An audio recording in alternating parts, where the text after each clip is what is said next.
ಕಮಲ ದಳ ಕಾರ್ಯಕರ್ತರ ಹೊಂದಾಣಿಕೆ ಬಗ್ಗೆ ಮಾತನಾಡಿರುವಂತಹ ಸಿಟಿ ರವಿ ನಮ್ಮ ಒಡಕಿನ ಲಾಭ ಕಾಂಗ್ರೆಸ್ಗೆ ಆಗಬಾರದು ಎಂದಿದ್ದಾರೆ. ಇನ್ನು ನೆಲಮಂಗಲದಲ್ಲಿ ರಕ್ಷಾ ರಾಮಯ್ಯ ಟಿಕೆಟ್ ಘೋಷಣೆಗೂ ಮುನ್ನವೇ ಜನರಿಗೆ ಬಾಡೂಟ ಬಡಿಸಿದ್ದಾರೆ. ಈ ಸುದ್ದಿಗಳನ್ನು ನೋಡೋಣ ಸಮಗ್ರ ನ್ಯೂಸ್ ಟಾಪ್ 9 ನಲ್ಲಿ.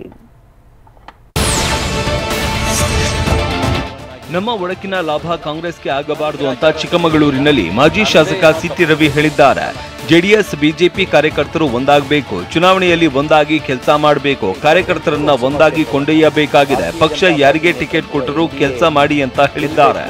ಗೆಲ್ಲಿಸೋದಕ್ಕೆ ಬೇಕಾದಂತ ಪೂರಕವಾದ ಪ್ರಯತ್ನವನ್ನ ಗ್ರೌಂಡ್ ವರ್ಕ್ ನಾವು ಮಾಡ್ತಾ ಇದ್ದೀವಿ. ಕೇಂದ್ರ ಸಚಿವೆ ಶೋಭಾ ಕರಂದ್ಲಾಜೆಗೆ ಮಾಜಿ ಸಚಿವ ಸಿಟಿ ರವಿ ಪರೋಕ್ಷ ಟಾಂಗ್ ಕೊಟ್ಟಿದ್ದಾರೆ. ಪಕ್ಷಕ್ಕೆ ದ್ರೋಹ ಮಾಡಿದ್ರೆ ಕರ್ಮ ಬೆನ್ನು ಬಿಡೋದಿಲ್ಲ, ಪಕ್ಷಕ್ಕೆ ಒಳಗೆ ದ್ರೋಹ ಮಾಡಿದ್ರೆ ಅನುಭವಿಸ್ತಾರೆ. ನಾನು ಎಷ್ಟೊಂದು ಕೆಲಸ ಮಾಡಿದ್ರು, ಸೋಲಿಸಿದ್ರು, ಅವರವರ ಕರ್ಮವನ್ನ ಅವರೇ ಅನುಭವಿಸಬೇಕು ಅಂತ ಹೇಳಿದ್ದಾರೆ. ಅವರವರ ಕರ್ಮ ಅವ್ರನ್ನ ಬೆನ್ನು ಹಿಡದೆ ಕಾಡುತ್ತೆ. ದಾವಣಗೆರೆಯ ಹಾಲಿ ಸಂಸದ ಜಿಎಂ ಸಿದ್ದೇಶ್ವರಿಗೆ ಟಿಕೆಟ್ ನೀಡದಂತೆ ದಾವಣಗೆರೆ. ನೀವು ಪೋಷಕರಾಗಲು ಕಾಯುತ್ತಿದ್ದೀರಾ? ಚಿಂತಿಸದಿರಿ. ಓಯಾಸಿಸ್ ಫರ್ಟಿಲಿಟಿ 90,000 ದಂಪತಿಗಳ ಜೀವನದಲ್ಲಿ ಸಂತೋಷವನ್ನು ತಂದಿದೆ. 7825893601ಗೆ ಕರೆ ಮಾಡಿ ಅತ್ಯದ್ಭುತ ರಿಯಾಯಿತಿ ಪಡೆಯಿರಿ ಹಾಗೂ ಎಲ್ಲರಿಗೂ ಗುಡ್ ನ್ಯೂಸ್ ಕೊಡಿ. ಜಿಲ್ಲಾ ಬಿಜೆಪಿ ಮುಖಂಡರು ಆಗ್ರಹಿಸಿದ್ದಾರೆ. ಮಾಜಿ ಸಚಿವ ಎಂಪಿ ರೇಣುಕಾಚಾರ್ಯ ನೇತೃತ್ವದಲ್ಲಿ ದೆಹಲಿಯಲ್ಲಿ ಠಿಕಾಣಿ ಹೂಡಿರುವ ಜಿಲ್ಲಾ ಮುಖಂಡರು ಯಾವುದೇ ಕಾರಣಕ್ಕೂ ಸಿದ್ದೇಶ್ವರ ಕುಟುಂಬಕ್ಕೆ ಟಿಕೆಟ್ ನೀಡದಂತೆ ಆಗ್ರಹಿಸ್ತಾ ಇದ್ದಾರೆ. ಬೇಕಿದ್ರೆ ಸರ್ವೆ ಮಾಡಿಸಿ, ಜಿಲ್ಲೆಯ ಬಹುತೇಕ ಜನ ಅವರ ವಿರುದ್ಧ ಇದ್ದಾರೆ ಅಂತ ಹೇಳ್ತಿದ್ದಾರೆ.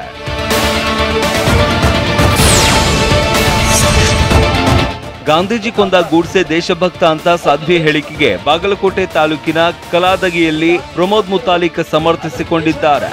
ನಾಥುರಾಮ್ ಗೂಡ್ಸೆ ಒಬ್ಬ ದೇಶಭಕ್ತ ಅಂತ ಹೇಳಿದ್ದು ದೊಡ್ಡ ಅಪರಾಧವ? ಹೌದು, ಗೂಡ್ಸೆ ದೇಶಭಕ್ತನೇ ಇದ್ದನು, ಆದ್ರೆ ಗುಂಡು ಹಾಕಿದ್ದು ತಪ್ಪು. ಆದ್ರೆ ಈಗ ಸಾಧ್ವಿ ಪ್ರಜ್ಞಾ ಸಿಂಗ್ ಠಾಕೂರ್ ಅವರಿಗೂ ಟಿಕೆಟ್ ತಪ್ಪಿಸೋದ ಅಂತ ಮುತಾಲಿಕ್ ಬಿಜೆಪಿ ವಿರುದ್ಧ ಕಿಡಿಕಾರಿದ್ರು. ಪ್ರಜ್ಞಾ ಸಿಂಗ್ ಠಾಕೂರ್ ಅವರಿಗೂ ಕೂಡ ಟಿಕೆಟ್ ಕೊಡದೇ ಇರೋದು ತಪ್ಪು ಅಂತ ಹೇಳ್ತಿಲ್ಲ. ಲೋಕಸಭಾ ಚುನಾವಣೆಗೆ ಹೆಸರು ಘೋಷಣೆಗೂ ಮೊದಲೇ ರಕ್ಷಾ ರಾಮಯ್ಯ ಸ್ನೇಹ ಸಮ್ಮಿಲನ ಔತಣಕೂಟ ಹೆಸರಲ್ಲಿ ಭರ್ಜರಿ ಬಾಡೂಟ ಬಡಿಸಿದ್ದಾರೆ. ಬೆಂಗಳೂರು ಉತ್ತರ ತಾಲೂಕಿನ ಹೆಸರಘಟ್ಟ ರಸ್ತೆಯ ಖಾಸಗಿ ರೆಸಾರ್ಟ್ನಲ್ಲಿ ಕಾರ್ಯಕ್ರಮ ಆಯೋಜಿಸಿ 10,000 ಜನ ಕಾರ್ಯಕರ್ತರು ಮುಖಂಡರಿಗೆ ಕಬಾಬ್, ಚಿಕನ್ ಫ್ರೈ, ಮಟನ್ ಬಿರಿಯಾನಿಯ ಭರ್ಜರಿ ಬಾಡೂಟ ಮಾಡಿಸಿದ್ದಾರೆ.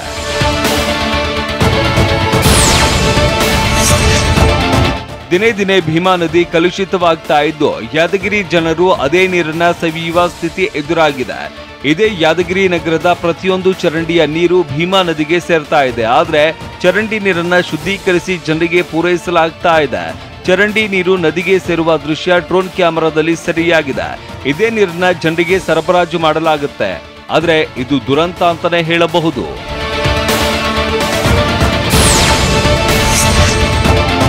ತಡರಾತ್ರಿವರೆಗೂ ಮಲ್ಪೆ ಪಡುಕೆರೆ ಬೀಚ್ನಲ್ಲಿ ಇದ್ದ ಯುವಕ ಯುವತಿಯರನ್ನ ಸ್ಥಳೀಯರು ತರಾಟೆಗೆ ತೆಗೆದುಕೊಂಡಿದ್ದಾರೆ. ತಡರಾತ್ರಿ 2 ಗಂಟೆ ವೇಳೆ ಬೀಚ್ನಲ್ಲಿ ಇದ್ದ ಯುವಕ ಯುವತಿಯರಿಗೆ ಜಾಗ ಖಾಲಿ ಮಾಡುವಂತೆ ಸ್ಥಳೀಯರು ಕ್ಲಾಸ್ ತೆಗೆದುಕೊಂಡಿರುವ ವಿಡಿಯೋ ವೈರಲ್ ಆಗಿದೆ. ವಾರದ ಹಿಂದಷ್ಟೇ ಹೋಮ್ ಸ್ಟೇ ವಿರುದ್ಧ ಸಭೆ ನಡೆಸಿ ಶಾಸಕರು ಮತ್ತು ಪೊಲೀಸರಿಗೆ ಸ್ಥಳೀಯರು ಮನವಿ ಸಲ್ಲಿಸಿದ್ರು.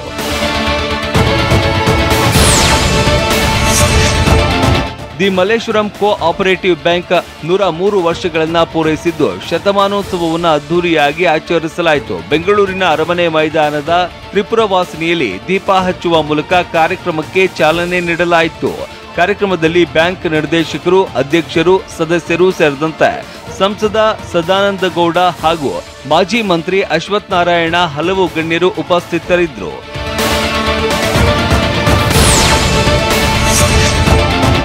ನಟ ಶಿವಣ್ಣ ನಟಿಸಿರುವ ಭೈರತಿ ರಣಗಲ್ ಚಿತ್ರ ಇದೇ ವರ್ಷ ಆಗಸ್ಟ್ 15ರಂದು ಸ್ವಾತಂತ್ರ್ಯೋತ್ಸವಕ್ಕೆ ತೆರೆಗೆ ಬರೋದಕ್ಕೆ ಸಿದ್ಧವಾಗಿದೆ.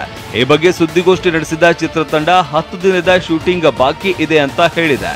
ನರ್ತನ್ ನಿರ್ದೇಶನದ ಶಿವರಾಜ್ ಕುಮಾರ್ ನಟನೆಯ ಭೈರತಿ ರಣಗಲ್ ಬಹುನಿರೀಕ್ಷಿತ ಚಿತ್ರವಾಗಿದ್ದು ಸ್ವಾತಂತ್ರ್ಯೋತ್ಸವದಂದು ತೆರೆ ಕಾಣಲಿದೆ.